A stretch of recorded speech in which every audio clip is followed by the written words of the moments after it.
नातेवाईक जमा झाले. आज काय आहे? आजी, आज माझ्या लाडक्या भावाचं नामकरण आहे, म्हणून हे सगळे इकडे जमले आहेत. कारण आज त्याला एक सुंदर नाव मिळणार आहे. हो ना, बारसं म्हणजेच नामकरण विधी. आता मला एक सांग, तुला जेव्हा कळलं की आपल्या घरी छोटं बाळ येणार आहे तेव्हा तुला काय वाटलं? आजी, खूप खुशी झाली.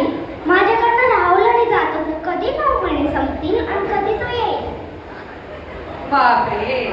आणि आपण जेव्हा हॉस्पिटलमध्ये गेलो, डॉक्टरांनी आपल्या हातात छोटंसं बाळ दिलं तेव्हा तुझ्या चेहऱ्यावर आनंद, कुतूहल, उत्सुकता असे खूप भाव मला दिसले. आजी, जेव्हा मला कळलं मला छोटा भाऊ झालाय, मला इतकी खुशी झाली, इतकी खुशी झाली, माझ्या डोळ्यातनं अश्रू येऊन गेले. तो इतका गोड होता, असं वाटत होतं त्याला हातात धरून फिरवावं, त्याच्याशी गप्पा माराव्या, त्याच्याशी खेळावं.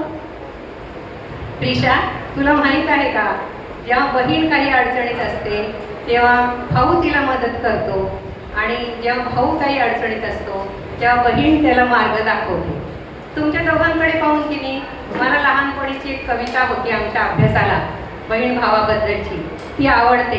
तुम्ही दोघे बहीण भाऊ तसेच गोड आहात. आजी, मग आपण त्या कविताला सोबत बोलायचं? हो, म्हणून छोटेसे बहीण